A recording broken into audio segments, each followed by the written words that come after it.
মুহূর্তে উৎসব মুখর গোটা রাজ্য। শহর কলকাতা থেকে জেলার বিভিন্ন প্রান্তের ছবি, পুজো উদযাপনের ছবি, উৎসবের ছবি আপনাদের দেখাচ্ছি। নজর কাড়া মণ্ডপ, আলোকসজ্জা আর সেই সঙ্গে সঙ্গে মাতৃ প্রতিমা। কোথাও থিম, কোথাও সাবিকে আনাতেই জোর। কেন্দুয়া শান্তি সংঘ, চেতলা অগ্রণী, সুরুচি সংঘ, শ্রীভূমি স্পোর্টিং ক্লাব, হাতিবাগান সর্বজনীন, আলিপুর সর্বজনীন। কলকাতার একের পর এক পুজোর ছবি আপনাদের সামনে তুলে ধরছি। শ্রীভূমি স্পোর্টিং ক্লাবের পুজো এবং সেখানকার এই মুহূর্তের ছবিটা একটু দেখবো। দেবাঞ্জন বন্দ্যোপাধ্যায় আমাদের প্রতিনিধি রয়েছেন সেখান থেকে সরাসরি। দেবাঞ্জন, কি দেখতে পাচ্ছ এই মুহূর্তে?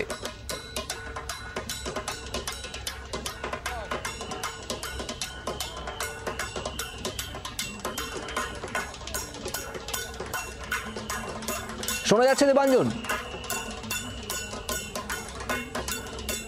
একদমই শুভদীপ, সেটা হচ্ছে যে এক সপ্তাহ আগে, মানে এক সপ্তাহ যায়নি, সপ্তাহের শুরুতে যে শ্রীভূমি বা যে বাঙুর চত্বর যেখানে জলস্রোত দেখেছিল, তারা কিন্তু সপ্তাহান্তে এসে তারা কিন্তু দেখছে জনস্রোত। জনস্রোত আমাদের ক্যামেরা পার্সন শুভ্র সেই জনস্রোত তুলে ধরেছে, যারা প্রত্যেকে শহরের বিভিন্ন প্রান্ত, মফস্বল থেকে বিভিন্ন প্রান্ত থেকে মানুষ এসে তারা কিন্তু শ্রীভূমি স্পোর্টিংয়ে ভিড় জমাচ্ছেন। এবং যত রাত বাড়ছে তত কিন্তু বাড়ছে দর্শনার্থীদের সংখ্যা। এবং মানে উত্তর আমেরিকা এবং গুজরাটের স্বামীনারায়ণ মন্দিরের আদলে তৈরি হয়েছে এখানকার মণ্ডপ, এবং সেই মণ্ডপ দর্শন করার জন্য, প্রতিমা দর্শন করার জন্য দর্শনার্থীরা আসছেন। আমি কয়েকজন দর্শনার্থীর সঙ্গে কথা বলে নেব। কোথা থেকে? খিদিরপুর। এত মানে এরকম যানজট, তার মধ্যে এই জনস্রোতে বাচ্চা নিয়ে অসুবিধা হচ্ছে না? না, ভালো লাগছে। অন্য এসেছি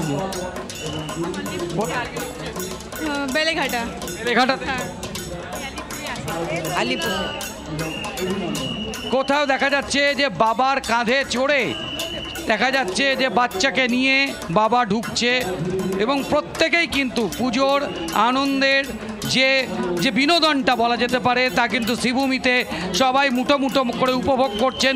এবং একই সঙ্গে এই পুজোর যিনি প্রধান মানে কর্ণধার বলা যেতে পারে, রাজ্যের দমকল মন্ত্রী সুজিত বসু, তিনি কিন্তু এই মুহূর্তে মঞ্চে রয়েছেন এবং মঞ্চ থেকে তিনি সে পর্যবেক্ষণ করছেন তার পুজো।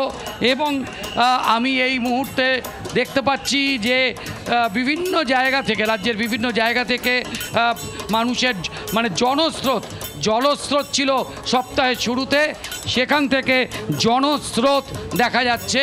এবং সেই জনস্রোতে আমি একটু পুজোর যিনি প্রধান যে উদ্যোক্তা, যিনি 1979 সাল থেকে এই পুজো করছেন, সুজিদা, জলস্রোত সামলেছেন সপ্তাহের শুরুতে, আর সপ্তাহের শেষে এসে জনস্রোত, কি বলবেন? এটা তো মানুষের ওপর নির্ভর করে। মানুষ যদি এটাকে গ্রহণ করে আর মানুষ যদি এটাকে পছন্দ করে, সেটা তো মানুষের ওপর। আর জনস্রোত আমরা অতীতেও সামলেছি, এখনও সামলাচ্ছি। আর পুলিশ খুব ভালো সার্ভিস দিচ্ছে, এখানে দমকল সবাই আছে। এটা ষষ্ঠীর অবস্থা, যত পুজো এগোবে, সপ্তমী অষ্টমী, সেখানে কতটা জনস্রোত আরও বাড়বে বলে মনে করছেন স্বামীনারায়ণ মন্দির দেখতে? এইটা ষষ্ঠী আমাদের মহালয়ার দিন থেকে দিদি সূচনা করে দিয়ে গেছে উৎসবের।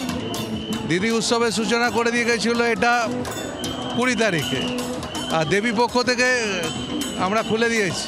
শুধু একদিন জল ছিল, সেদিনও কিন্তু বৃষ্টি ভিজে লোক এসছে, ঠাকুর দেখেছি, আমি কাউকে বারণ করিনি।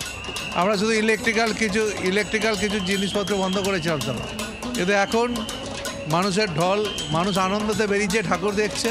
দেখুক, ঠাকুর 4 তারিখ অবধি আছে, 5 তারিখে কার্নিভালে ঠাকুর যাবে, তারপরে লোকাল বিসর্জন আমাদের খুব বড় হয়।